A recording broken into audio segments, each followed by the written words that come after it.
Let's look at the three functional regions of a typical cell, a eukaryotic cell, the three functional regions.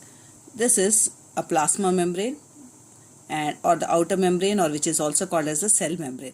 Okay, the membrane of the cell is called as the plasma membrane or cell membrane. The jelly-like substance that is present inside the cell is called as the cytoplasm. This is the third functional region, that is the nucleus of the cell, which is the control center of the cell, and it is present at the center and spherical in shape. So plasma membrane, cytoplasm, nucleus, these three are the control centers. These three are the functional regions of the cell, and all the three of them are living content of the cell. Plasma membrane is also a living membrane.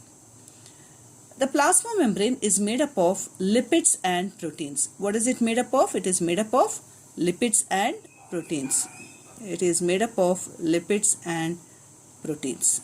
It is a trilamellar layer, three-layer. Okay, and it is not so thin. It is made up of lipids and proteins, and it is a trilamellar layer. And what are the functions of this plasma membrane? The first function of plasma membrane is it acts as a selectively permeable membrane. It is acting as a selectively permeable membrane. That means any substance that has to enter into the cell, if anything has to enter into the cell, it has to pass through this plasma membrane. This plasma membrane will select what materials will enter into the cell. So only the useful things like water or glucose, what is required by the cell, or oxygen, which is required by the cell, will be permitted into the cell. Okay, like oxygen, water and glucose. So these molecules only are permitted by this plasma membrane, which are allowed into the cell. And the waste, that is the substances which are not required, like carbon dioxide, cellular waste, and then other waste substances which are produced, are sent out of the cell by this plasma membrane.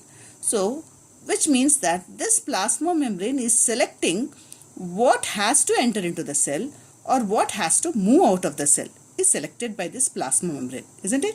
So what has to enter into the cell or what is coming out of the cell is selected by the plasma membrane.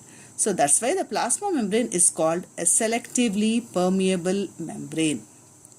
Imagine if there is no plasma membrane, there is no cell membrane around the cytoplasm. What would happen? There would be, first of all, there would be no shape of the cell, isn't it? So another function of plasma membrane is it gives shape to the cell. The third function of plasma membrane is it is protecting the content of the cell. Otherwise, this content of the cell, the cytoplasm, all this content will not be protected. It will move out of the cell, isn't it? So this is another function of plasma membrane, is it is protecting the cell content, it is giving shape to the cell, and it is acting as a selectively permeable membrane. Plasma membrane is acting as a selectively permeable membrane. I think now you understood what is meant by selectively permeable membrane. Selectively permeable membrane is selecting what substance has to enter into the cell. Useful substances are permitted. No bacteria or harmful substances are stopped here by this plasma membrane. It will stop. And what substances are not required by the cell are sent out of the cell, again by plasma membrane. So the useful substance like oxygen is not sent out. Okay, it's only carbon dioxide that is sent out.